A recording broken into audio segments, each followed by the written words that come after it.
Hi, and welcome to Axel Bank Reports History and Today.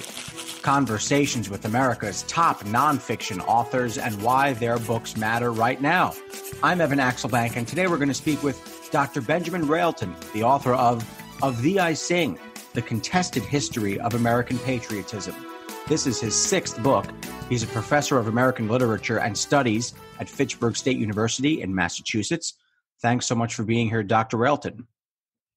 Thanks so much for having me, Evan. This is a great podcast, and I'm excited to be part of it. Well, I appreciate that. Before we start our interview, I do want to invite listeners to our Patreon page to ask for your support in keeping the show going. Go to patreon.com/AxelBankHistory. We do not accept contributions over $5, and any monthly amount we raise over $31, which is the exact cost to produce the show, is given to charity to promote literacy. So, Dr. Railton, I'd like to begin with an exploration of terms.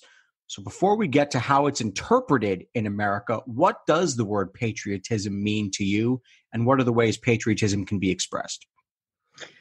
Well, that is the million-dollar question, and I'm glad to start with it. What it means to me is two layers. One is very straightforward, and then it's the second layer that gets at your second, and I think more important question, the how it gets expressed, the how it gets acted upon.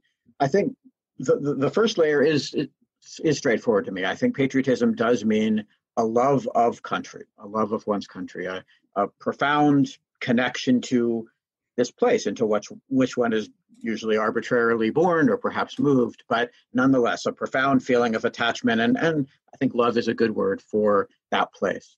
And I think that should be agreed upon, but what can't be agreed upon, and what is really the goal of this book to explore the different ways that it hasn't been, is the follow-up question of how that love gets expressed, of how we act upon and share and create, construct individually and together what that love looks like. And there, I think, is where it immediately gets really tricky, because there is a narrative, and I'm sure we'll talk more about it, that love has to be absolute, that love is not about a nuance or criticism. It is central and absolute. Love it or leave it, that phrase that we can talk more about.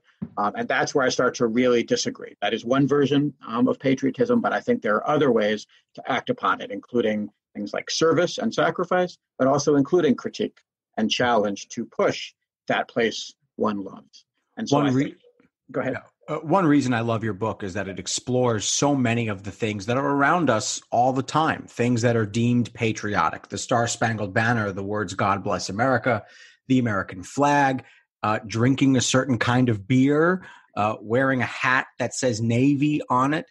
But it also explores things that have become controversial, including some of the things I just mentioned. And it also adds to that kneeling for the national anthem, whether the word God should be in the Pledge of Allegiance, saying Black Lives Matter, questioning whether a president's decision to go to war is the right one, right? Those are all things that patriots and people who are criticizing those who say they're patriots have battled over, as to how far you can go before it's too patriotic and sort of blind patriotism. And so you say embedded in all of those things are four types of patriotism. And you use the song America the Beautiful to illustrate them. So what are the four types of patriotism, and can you give examples of each in the song that we know?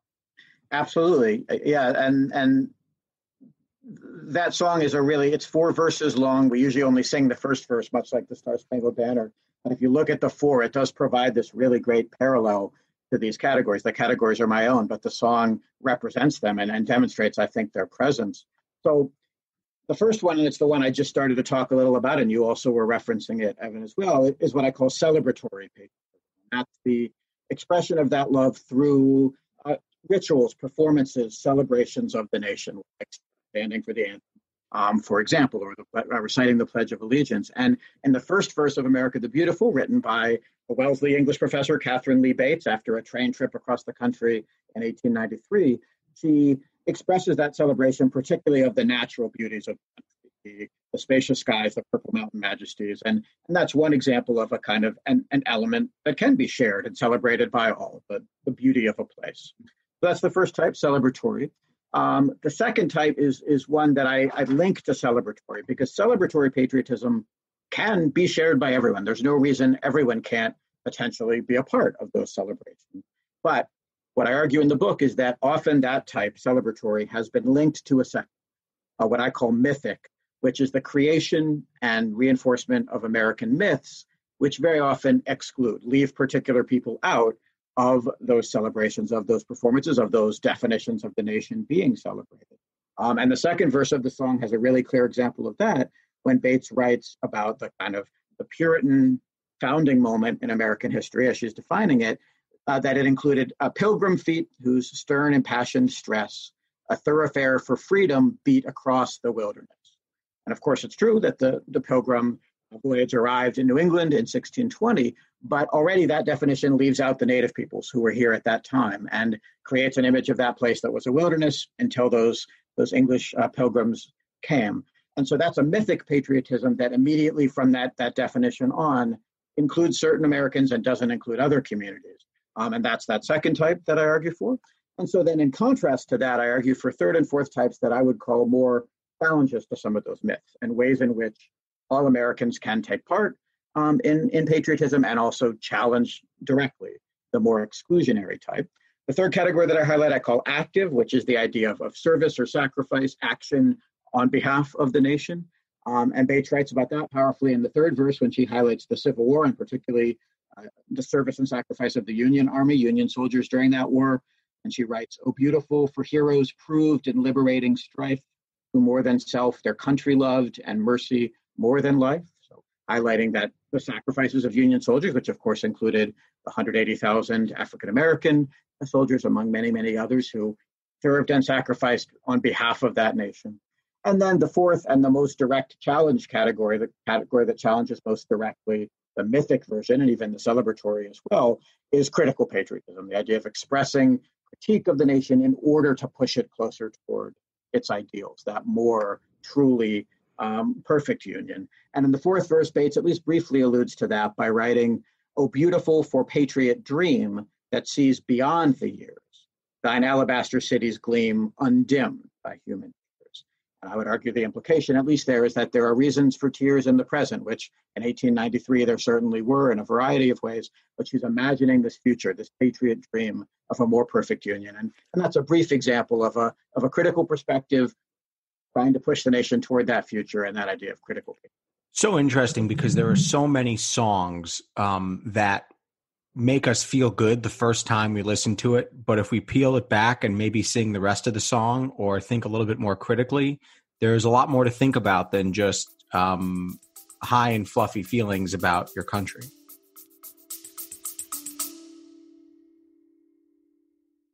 Baking from our childhoods just sticks in the memory, doesn't it? We never set off on holiday without piles of Tupperware. And there'd always be Bakewell slice, flapjacks, and tray baked scones in the boot. Do you not do that, Lisa? Yeah, no. Sadly, I do not stack the Tupperware in the back of the car when we go off on holiday. Oh. Welcome to Small Ways to Live Well, a new podcast from the Simple Things magazine. Season 2 is a pick-me-up tonic that helps us make the shift from winter to spring. A 6-week suggestion box full of things to note, notice and enjoy about the season. Search for Small Ways to Live Well on your podcast app.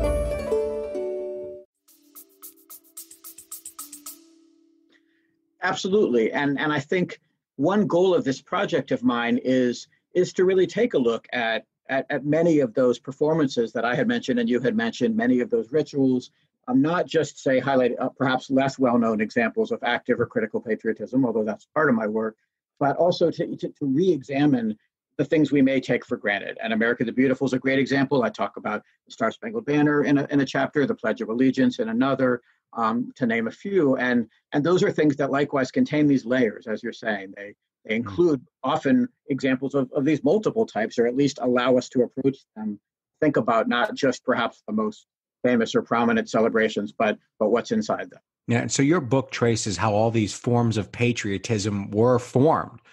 You say the American Revolution originated and was sustained by expressions of celebratory patriotism. So let's go back to the beginning, to our roots here. You say an American ideal had to be formed by people like Tom Paine and Ben Franklin. What was the ideal that they formed? It's a great question, and obviously a very much debated one in our present moment. And I think that's a good thing. We approach these histories both from the present and in conversation with other approaches. There's no one answer to it ever. But my answer, at least part of my answer, would be that for men like Franklin and Paine, and some of the other framers who I talk about in that chapter, the emphasis was on two things. One, it was on a reaction to that.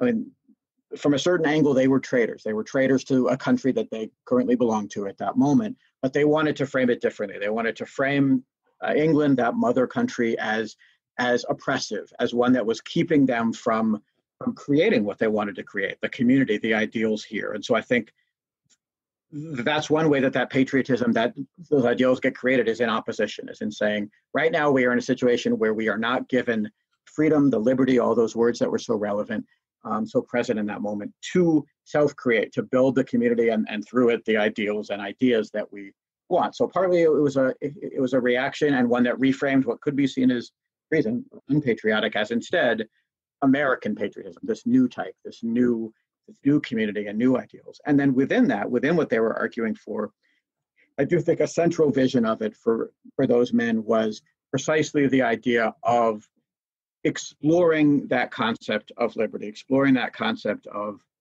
the freedom to create this new place. And so you see in a really prominent text, like de Crevecoeur's Letters from an American Farmer, written and published during the American Revolution, that vision that he asks, who is an American, this new man? He says it is he, using the language of the time, who throws off the old and creates a new identity in this new world.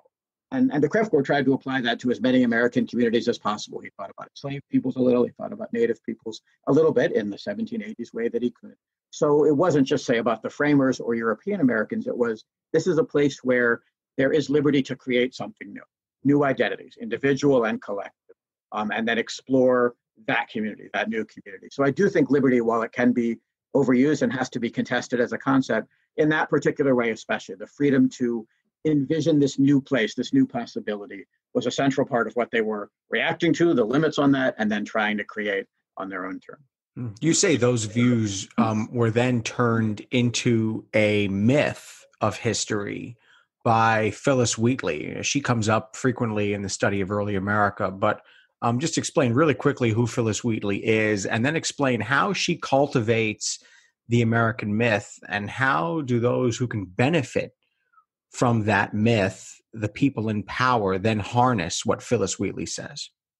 Yeah, it's a really complicated, important point, because her identity includes these multiple layers. She's an enslaved African American. She's brought to America, to the Boston area, as a young girl, enslaved, kidnapped into slavery, and sold to a Boston family. She is also an incredibly talented poet, just a gifted sort of savant. She learns to read and write and becomes one of the most interesting poetic voices in all of American history, again, at a very young age, and while still at first in that a situation of being enslaved.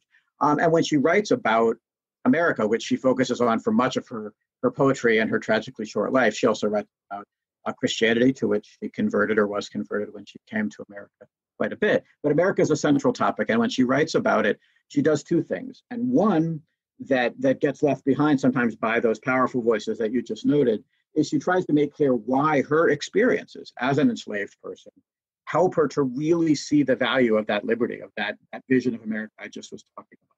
She makes that case really powerfully, especially in a poem to the Earl of Dartmouth, a British lord in charge of the colonies, about why her own experience of slavery makes her so passionate an advocate for American freedom. But the other thing that she does is she creates, as you just noted, these mythic visions of America as God's chosen country, this idealized place. She links that to General Washington, for example, in a poem in tribute to him early in the Revolution. And it's that image of America as this particularly favored, chosen land, that becomes sort of part of the myth in a way that very often then leaves out people like Wheatley, enslaved Americans, African Americans, Native Americans, and many other communities. So on the one hand, she makes the case for that freedom because of her identity, very powerfully, but that myth can serve a much more exclusionary vision of patriotism, which only includes certain Americans. And that's, I believe, what happens a lot. And then, so how do the people who are in power then seize her words and distribute them through the media of the day? So yeah, she sends that poem originally, the one for George Washington specifically, for example. She mails that to him. She's an incredibly, impressively bold young woman, still very young at the time, just a teenager. And his headquarters are in Cambridge, not far from where she lives in Boston. And he puts that poem with a little prefatory note in the mail to General Washington so that he will see this tribute and this work that she's created. And Washington shares it with a friend of his, Joseph Reed, I believe his name is, a fellow officer who's himself friends with Tom Paine, who we mentioned, a journalist and radical who is editing the Pennsylvania magazine at the time. And Paine publishes that poem in his Pennsylvania magazine in early 1776, struck by that embrace of this American ideal, this new vision of this community and its ideals that Wheatley expresses. And from there, she becomes a well-known, compared to just about any other enslaved American of her day, but at the same time becomes, as you're putting it, part of that larger narrative in a way that can ultimately do some rhetorical violence, and even at times, of course, some literal violence to the larger community that she's part of. So America now is becoming a teenager. It suddenly has things to celebrate. It's old enough to have a communion or a bar mitzvah or bat mitzvah. It has a bit of a photo album, so to speak. So how does the War of 1812 and the 50th anniversary of the Revolution add fuel to patriotism? And what kind of patriotisms are being expressed at this point? Yeah, that moment, the early Republic moment, as it's often known, and particularly the first couple decades of the 19th century around the War of 1812 and into the 1820s, is such a pivotal moment, I think, in the question of not just what America would be, but what vision of America and thus what form of patriotism would take precedence. And I think it's important to never see these things as just inevitable or just driven by the most powerful. There always were contests. There always were different possibilities. The War of 1812 itself is a great example, even just how that war gets framed. And that's the war in which Francis Scott Key writes the Star-Spangled Banner while watching the bombardment of Baltimore Harbor on an 1814 night. And so that war itself is partly framed as a war of resistance, where the new United States is threatened by the English once more and have to resist and overcome to keep their new identity. And that's what Key really ultimately writes in that poem and song that becomes the Star-Spangled Banner. But at the same time, the War of 1812 is a war driven by American expansion into the Northwest, into Canada, in engagements with Native peoples, particularly in the Northwest, but also Southeast, where General Andrew Jackson has multiple military conflicts with Native peoples during that same war. And that narrative is one that, again, lends itself to exclusionary visions, such as the Indian removal policy that Jackson would institute about a decade and a half later when he becomes president. And so it's this pivot point, that war. And I do think that war, coupled with those 50th anniversary celebrations in the 1820s of things like the Boston Massacre and the Tea Party, and then the Revolution itself, do, I would argue, really turn the early Republic into a period when the exclusionary mythic patriotism is cemented through policies like Indian removal and through narratives of a particular vision of America, its wars, its revolution, its identity. But there's pushback. There's pushback from critical patriots, from active patriots in that moment. And a great example of that is a guy I write about in that chapter, William Apess, or Apesh, it's pronounced, a Native American orator and minister and author who makes the case precisely for why, for example, Native American history is a central part of a patriotic vision of American history. He argues that King Philip, the Wampanoag chief from the 1600s, should be seen as a revolutionary American ancestor. So in that same moment, you do have voices still pushing for a more inclusive vision. But I think it is a moment through the war, through the anniversaries, when the myths really become very fully established. So what starts to happen then as memory of those events fade? People die. People who were involved in the revolution start to die. Of course, Jefferson and Adams famously die on the same day. What starts to happen then as those trying to mold patriotism take control of the memory of those events? Yeah, I think what I would say most succinctly is that it's a great reminder of what I hope the whole book can be a reminder of, which is that when we're approaching history, as I said earlier in this conversation, we are approaching it both from the present and as part of a conversation in the present. And And that doesn't mean we can't try to be accurate toward it or nuanced in the way we think about history, et cetera. But it does mean that we can't pretend that those influences don't factor in and don't in some ways drive our perspectives and our conversations. And I think you really see that in the early Republic and in the buildup to the Civil War as well. Just as an example, the Confederacy very much in multiple documents and multiple moments harnesses narratives of the revolution, memories of the revolution, ideals of the revolution, and arguments for their cause and arguments for their construction of a new American nation that they see as the heir to that revolutionary and early Republic nation. And while we, in the 21st century, I and many others would disagree with that, it's a reminder of how much that contest is happening, how much that, as you say, as generations pass, but even in their own moment to some degree, that contest over the definition and division is what is really unfolding in the present as we use the past to advance those different competing ideas. So then we get to the Civil War, and like the Civil War is this constant ellipses in American history because it's the turning point. It's where everything changes. It's where this clash over slavery explodes and people die and the nation is redefined.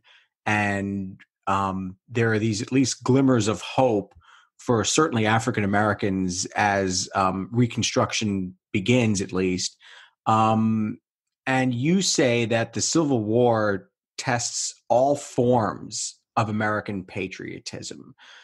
How does the Union cultivate patriotism? And then how does the Confederacy cultivate patriotism? And did they do it differently, or were the techniques the same? In what I examined, there is a difference, and this is somewhat of a reduction on my part. There would be ways to see this differently, as with anything I'm saying here and in the book. But I believe there is a bit of a difference, which is that the Confederacy does so very much in a top-down sort of official statements and documents expression of what I was talking about a second ago, the parallels between the revolutionary America and this Confederate Revolution. And they, in their founding documents, their documents of secession, Alexander Stephens' cornerstone speech, among others, really in this sort of official statements of the Confederate States, the Confederate leaders, the Confederate government, seek to make that overt case for what I would call a mythic patriotism, a mythic patriotic image of a white supremacist America that they see themselves as the heirs to. Now, President Lincoln, who is, of course, the most official representative of the Union, of the American nation, does advance celebratory and active patriotic images of his own. But my argument in that chapter is that we see really perhaps the most clear expressions of it on two other fronts from the Union, from Union supporters and voices. And one is poetry. Some really interesting Civil War poetry by prominent folks like Walt Whitman and Herman Melville. And then also, if we think of the Battle Hymn of the Republic as a poem, which I do, Julia Ward Howe, the activist and author. It's in those kind of poetic and artistic works that I find really interesting celebrations of the Union cause by those different authors. And then I would also argue very much in service in the Civil War, the service of not just overall of those who serve the Union, but specifically groups like the United States colored troops, the African-American soldiers, or the nurses who serve so heroically, including African-American nurses and many others, and often write about their experiences. And of course, there are those who serve the Confederacy. But I think the service of those Union soldiers and nurses and other communities is framed by themselves very frequently as their active patriotic attempt to push the United States toward the vision that they see, the vision that they want to embody and argue for. So go ahead. Well, so why has the memory of that war been harnessed by the South more so than the North? We don't see Union flags being flown in New York. We don't see Union flags being flown in the South, frankly. But we do see Confederate flags being flown all over. Mm-hmm. Yes, I see more here in Massachusetts than I do when I go home to Virginia, where I grew up. To me, and this is a very long, complicated thing that I'll try to just say briefly. Yeah, sure. I do think in the aftermath of the war, in really the century after the war, the South and the great Heather Cox Richardson in her new book, How the South Won the Civil War, makes this case in her ways too. I think the South does win the battle for how that history gets defined for a long, long time, and wins it in such a way that it both weds the Civil War to those exclusionary, mythic, often white supremacist visions of the whole nation, of the entire definition of America, and in a way that even changes the narratives of the Civil War and of slavery specifically, certainly of Reconstruction. But to me, the first point is the more important one. It's not just what has often been traced, the reframing of narratives of the South and the Civil War and Reconstruction, but it's a connection of that Southern vision to the exclusionary mythic form of patriotism. And I think in the Gilded Age, the late 19th century, and certainly into the early 20th as well, that's a huge process that happens on so many different fronts in American society. And a great just individual example of it is the film Birth of a Nation. Just think about the title of that. Birth of a Nation is an overtly white supremacist film. It's based on Thomas Dixon's trilogy of Klansman novels, which are pro-Ku Klux Klan novels. But it's titled Birth of a Nation. It's about the idea that the United States is sort of reborn in and after the Civil War in direct relationship to this white supremacist, exclusionary, mythic, patriotic vision. And so I think the South doesn't just win the battle on sort of individual historical fronts. I think for at least a century, the South connected the white supremacist South, the Confederate South, connected its cause to that exclusionary, mythic patriotism in a way that made them inseparable and that we still see in a lot of ways unfolding today. One of the things that is really interesting, I think, is that after the Civil War, but before, well, maybe during also the Teddy Roosevelt years, there starts to be these nationwide celebrations of American ingenuity. There's, as you write about, there's the centennial in 1876, and there start to be these sort of world's fairs that are happening, and people come from all over to see American science at work and American ingenuity at work. And the Industrial Revolution is really taking hold, and people start to be proud of America. So I would just ask how you sort of fit that all into the story that we're examining here, and if there's anything wrong with saying, "Look what we've achieved." And I would say, as often with these great and complicated questions, no, and then a follow-up but.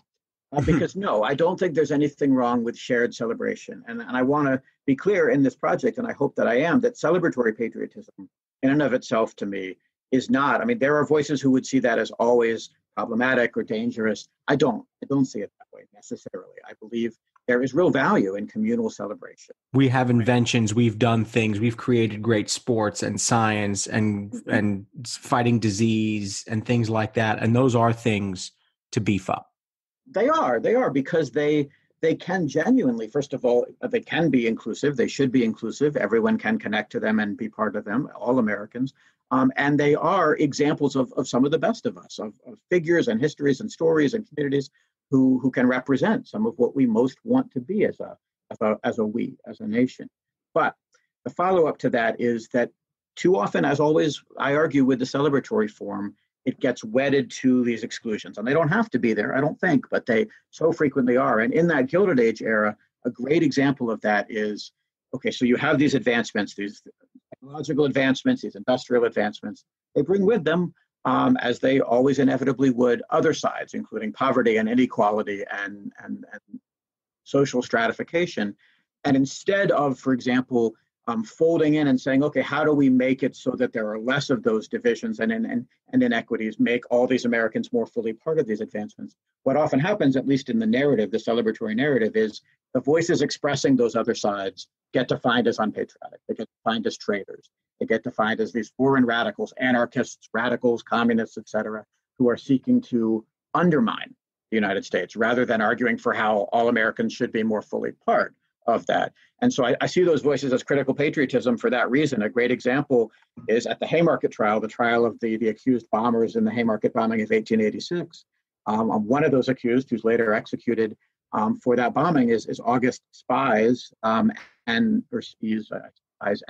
he gives this wonderful impassioned final speech at the trial where he explicitly says, I am the heir of the Constitution. What I argue for, the freedom of the press, these ideas, are deeply American, and those trying to silence me are the ones who are excluding this from America rather than me trying to undermine or destroy the United States. So I think the problem with the celebrations isn't themselves, but it's that so often they see anything that isn't just the celebration as fundamentally unpatriotic, outside, threatening to, rather than an attempt to push more into and toward that full version of America. And just real quick, the Chinese Exclusion Act happens during that time. And you're right, that's a direct result of this celebratory patriotism.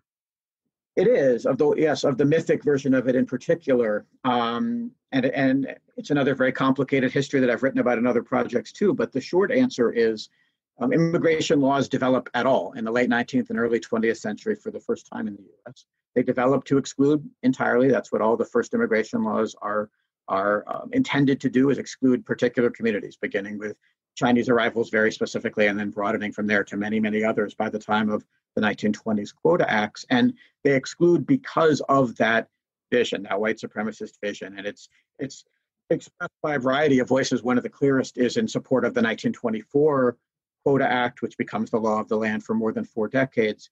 A South Carolina Senator, Ellison Durant Smith, gives a speech on the Senate floor in support of that 1924 Act, where he says he argues for what he calls the white Anglo-Saxon heritage of America. And he says, it is because of that heritage which characterizes us that I now would argue that we must shut the door. So it's a direct connection to that mythic vision, that mythic patriotic vision of America as characterized by a particular culture, a particular identity.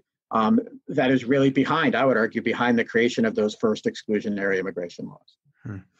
When do people start to criticize presidents the way they do now, using their supposed lack of patriotism to criticize them? So, I mean, every president, certainly over the last, since I've been alive, has been accused of not being patriotic. When did that start? Because, of course, there have been lots of criticisms of all kinds of political figures, including presidents, since really the very first administrations in the 1700s. But that particular line of criticism, I think one interesting place to start to see it is in the early 20th century with the Teddy Roosevelt administration. He's a really complicated figure because he both embodies some of those myths of say, the West and rugged individualism, but he's also a reformer who weds himself to the reformer kind of voices of the progressive movement. So he does get criticized as well as celebrated. He sort of sees both sides, and he says specifically of advances a vision of patriotism himself that I think is in response to some of those questions. This is after he's president. In 1918, he writes an article for the Metropolitan Magazine where he writes that patriotism means to stand by the country. It does not mean to stand by the president or any other public official, save exactly to the degree in which he himself stands by the country. In either event, it is unpatriotic not to tell the truth, whether about the president or anyone else. And so I think Roosevelt was responding there directly to those kinds of conversations and also to criticisms of his not successor, Taft succeeds him, but the president at the time, Woodrow Wilson, in the 19-teens, who likewise is very much connected to these debates and who advances with the Sedition and Espionage Acts, attempts to kind of limit criticism very directly. But I think Roosevelt is really an interesting pivot point and turning point for both sides, the more celebratory narratives, but also the critical ones that he's at least partly advocating for in that moment. This starts to take on the idea of, at least I was reminded as I was reading your book, I started to hear the words, these colors don't run. Can you draw TR's masculinity and the myth of masculinity to that statement we hear today? Yes, I do think one thing I try to make the case for, even as far back, at least as Andrew Jackson, again, and some of the ways he gets defined through the self-made man narrative and his dueling and his sort of violence as this kind of American icon. I think he is a starting point for that. I think Roosevelt really, in various ways, extends that, at least the narratives of him, the frames of his masculinity, his rugged toughness, that Western ethos, those kinds of narratives. And that really then becomes a central 20th century form of what I would call mythic patriotism. And it gets really embodied in a phrase I quoted way back at the beginning of this conversation, the love it or leave it kind of phrase, because these colors don't run is one layer to it, the idea of kind of a necessary courage. There's no reason that has to be masculine, of course, but it's often connected to particularly masculine icons. But that vision of sort of courage, of strength, is one layer, but then the layer beneath it is the idea that brooks no criticism. Again, that any form of criticism then is weak, is unpatriotic, is an attempt to undermine that strength. And the phrase love it or leave it, which I think is a very explicit parallel to these colors don't run, those kind of ideas, is precisely that duality, that it's either then siding entirely with that strength, that strong celebrated nation, or being so critical of it that you have no place, that you should leave that place. And so that to me is the biggest problem with those narratives. It's not, again, necessarily strength or the celebration of it, which is not limited to any gender or any other community, but it is the frame as either or. It is the frame that if you are not 100% backing those ideals, if you are critical of the ways the nation has fallen short of them, rather, you are outside. You are antagonistic to. That's how that narrative, I think, develops throughout the 20th century. Your book then gets to World War II. And just as a quick personal story here, one of the first history books that I read was certainly as a teenager. And this was probably in, I was probably 18, 19. I read The Greatest Generation. And I remember it made me feel really, really good about the Greatest Generation. This group of people we call the Greatest Generation because they fought World War II and then came up and sort of built many of the contours that we lived in for the second half of the 20th century. I just want to know, did they call themselves the Greatest Generation before Tom Brokaw did?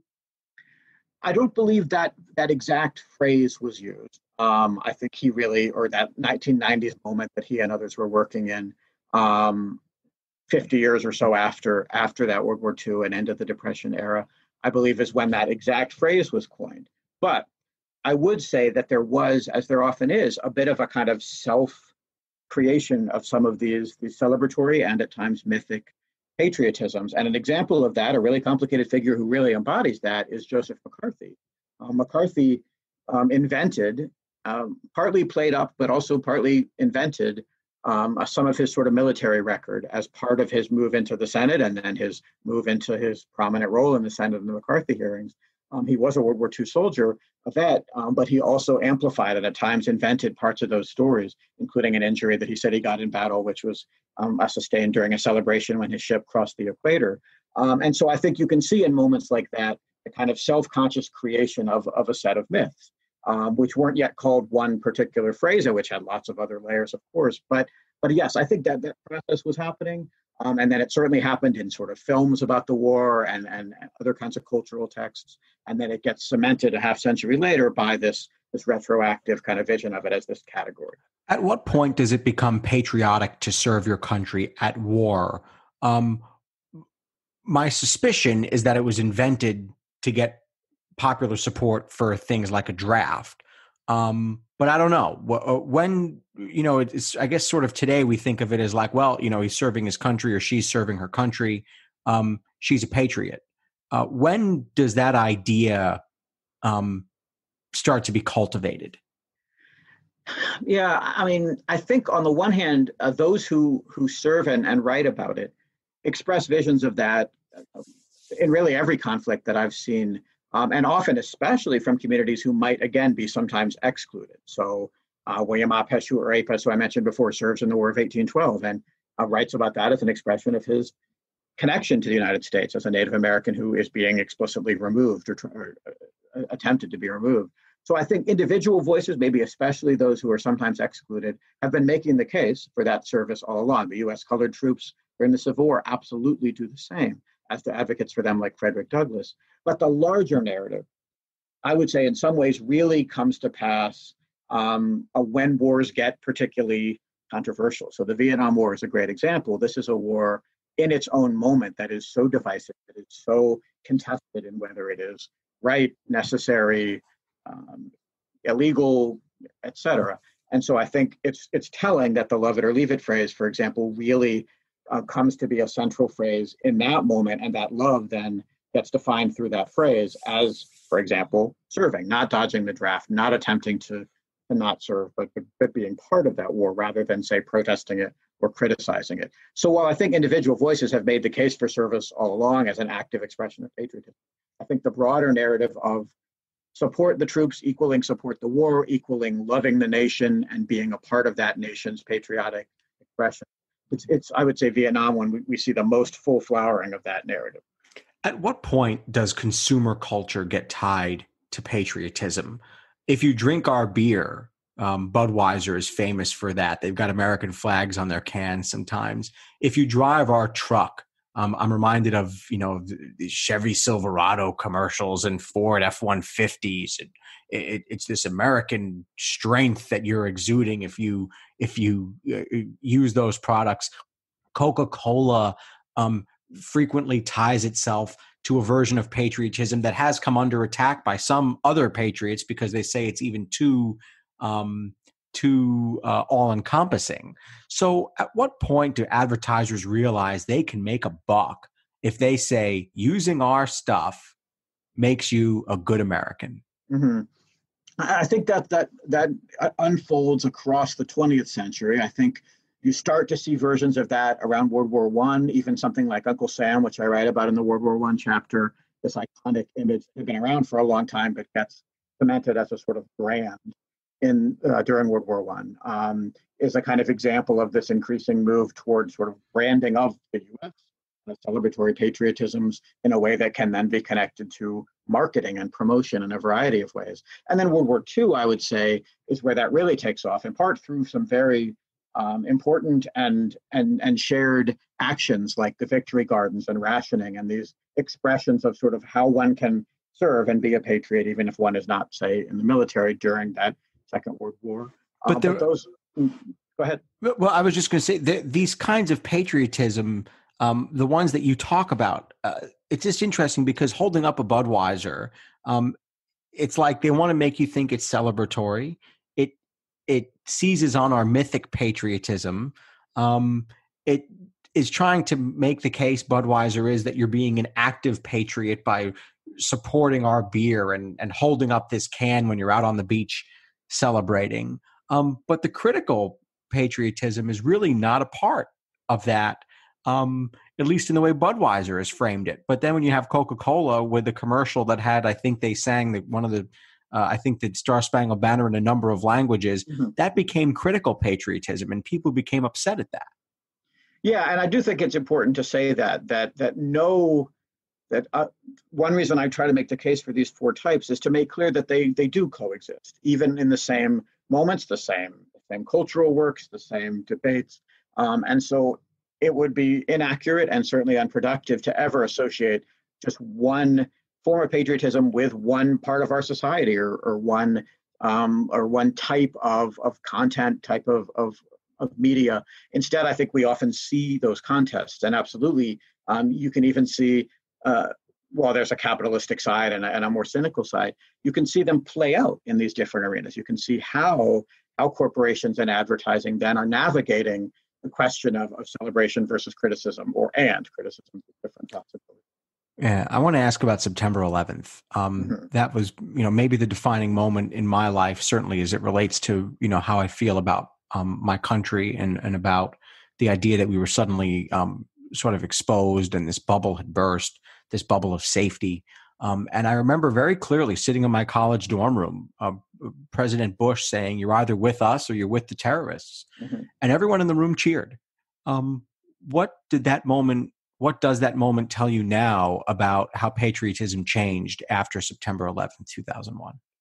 It's a great question. And I was unhappy to not ultimately include a chapter on that early 21st century moment. My last main chapter is the 80s, and then I skipped kind of up to the present. So I'm glad to have the chance to think at least a little bit about that moment, early 21st, the early 21st century. And I think two things at once, or multiple things, but I'll say two things. One is there is value. Again, I want to be clear that I'm not trying to downplay the value of what shared experience, particularly shared experience of traumatic, difficult histories, can mean for a community's ability, a nation's ability, our ability to find ways to come together.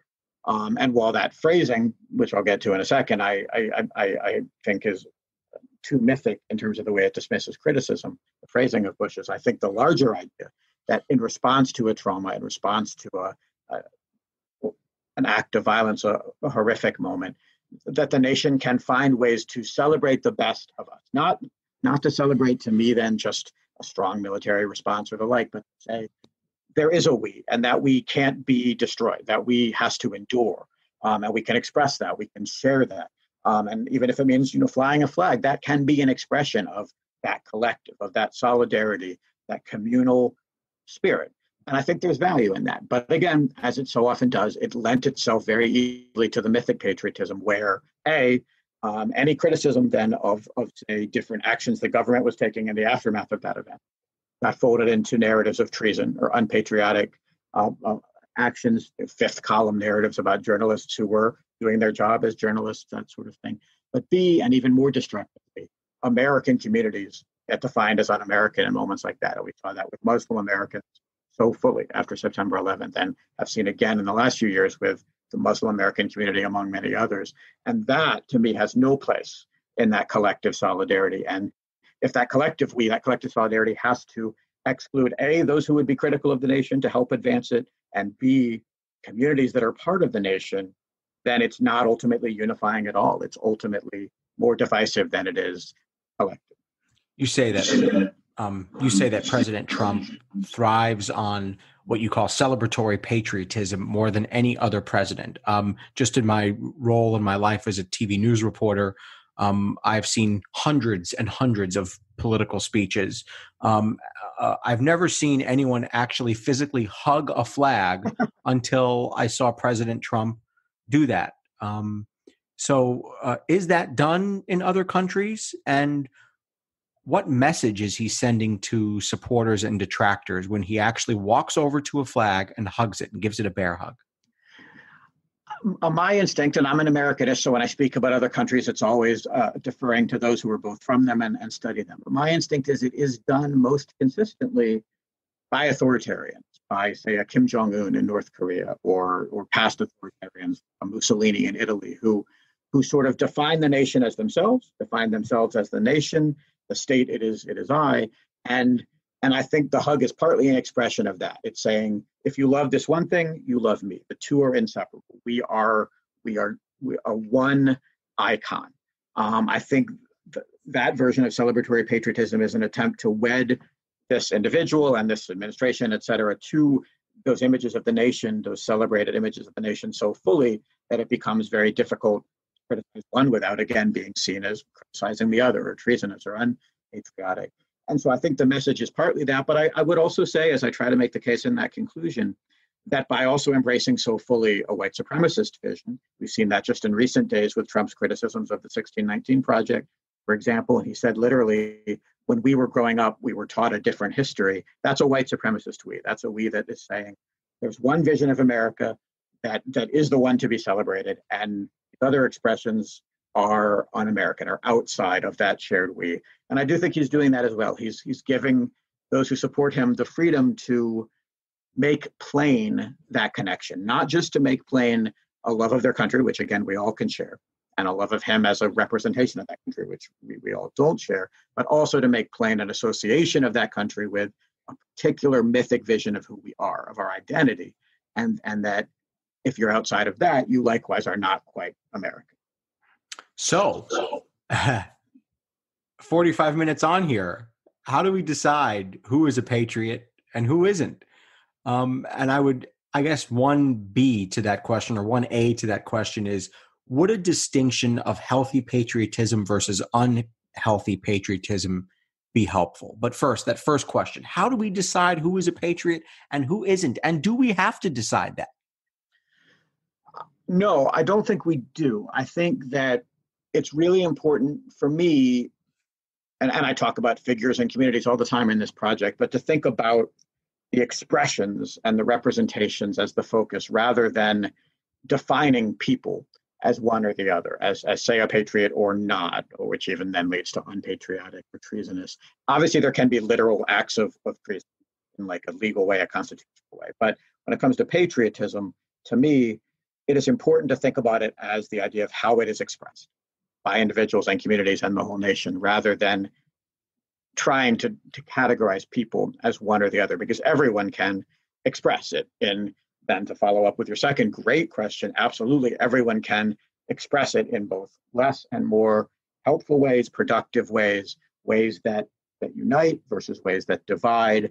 That's the question I would really want to look at, is how is it being expressed? And then what do those expressions do? What do they mean? How do they affect us? How do they contribute to either, for example, division or unity? I think if I was ultimately going to make the case for critical patriotism, one way I would do it is that it is seen as divisive. It's very frequently seen as divisive. To me, it's the opposite. To me, it is the mythic celebration that divides Americans from each other, because some folks are part of it and some are not. Critical patriotism is the idea that we all have a responsibility to help push the nation toward its best version of itself, and that is what unifies. That is what links us. And the great James Baldwin quote that I use as my epigraph, I love America more than any other country in the world, and it is precisely for that reason that I insist upon the right to criticize her. That's an American trait that he is arguing there, I believe, that we all have to share. So to me, critical patriotism is a unifying form that we all can participate in. And too often the mythic version is about dividing Americans from each other and defining those who are and are not. So I think it's about expression, and it absolutely is about trying to figure out which expressions can help push us forward together and which are ultimately more about dividing us from each other. As we are out and about, how should we react? And let's talk about, we're online, we're out in the street, we're at a July 4th celebration, we're at a baseball game. How should we react when someone's demonstration of patriotism does not jive with our own? Now, I'm not talking about what should we say to that person, because that's like people have that instinct. What should we say to ourselves when people have a version of patriotism that we just don't agree with? It's a really, really good question. And I agree that it's important to do it in a self-reflective way, and then perhaps to think about how to make the case for one's own version, not in that moment to one individual, but in sort of our own lives and our own actions. And I would say then, two things. One is that it is precisely in those moments that we can better reflect, that we can better think actively about, okay, well, how do I see my role as a citizen, as a person in this country, as an American? Why do I feel that way? And how do I interrogate that, analyze that, not just take that for granted? I think too often we take the rituals for granted, as we said about songs long ago in this conversation. And the more we can be reflective and thoughtful, then the more we can put those into play as we act in our own lives. So that's one thing, I think, is to take that step back and reflect, maybe especially when we are bothered or put off. And then the second step, and I do think it's a really important one too, is to try as best we can. Empathy is such an important concept to me, to think about why is someone taking that step. And so I go to Kaepernick, who I talk about in both my beginning and closing sections a bit. I think his what I call critical patriotic protest got so, and has continued to be so misinterpreted, portrayed in a light that he never himself articulated or advocated for. And I think that's at least partly a lack of empathy with what he was doing and why. And so I think as much as we're about self-reflection, we also have to be able to think more genuinely and thoughtfully about why are these other actions being taken. And then if we come to a place where we feel, okay, you know what, that action was ultimately, as I thought about it further, still divisive or destructive, then we think about how we challenge it, about how we argue something different, not in the moment that person, but overall in our lives and our words. But I think too often we take for granted both our own rituals and what others are doing. And if we're not thoughtful about them, then we're not able to have these conversations. Dr. Benjamin Railton, the author of Thee I Sing, The Contested History of American Patriotism. Thank you so much for joining us. Thanks for having me, Evan. It was a great conversation. I can't wait to share the book with you. Certainly check out the book and his social media page on Twitter. He's at American Studier. And I do want to invite listeners to our Patreon page to ask for your support in keeping the show going. It's patreon.com/AxelBankHistory. We do not accept contributions over $5, and any monthly amount we raise over $31, which is the exact cost to produce the show, is given to a charity that promotes literacy and helps children's education. And thank you for listening to Axel Bank Reports History and Today. conversations with America's top nonfiction authors and why their books matter right now. Be sure to check us out on Twitter and Instagram at Axelbank History. We update those with clips from the show, guest announcements, and book recommendations. We'll see you next time. Thanks.